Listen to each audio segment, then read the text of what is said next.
Hello, welcome to Sports Talk Radio. My name is David, along with my partners Jason and Matt.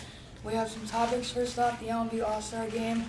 Should it inquire home field advantage if the team wins?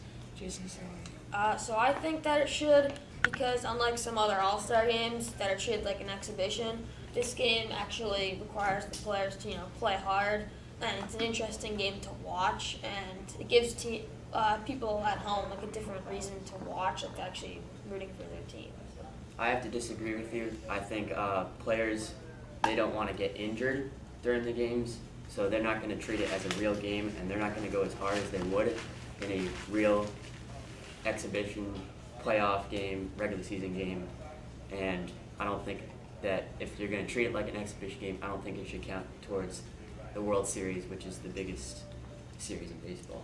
I have to agree with Matt because when you look at it, you see how, like the NHL playoffs, there's no home field advantage, home ice advantage for the home team that's like the higher seed. So when you look at MLB, what's the difference? They're just different seeds.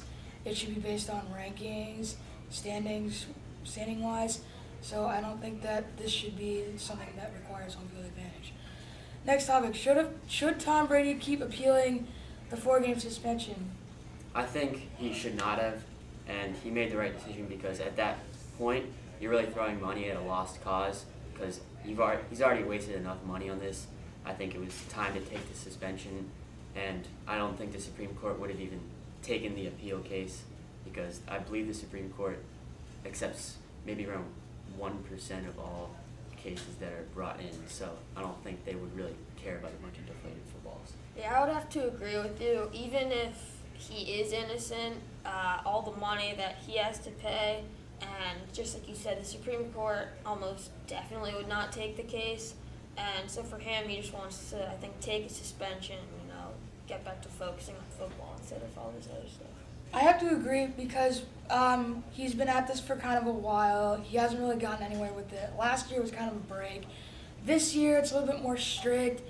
The Supreme Court says no, everybody else says no.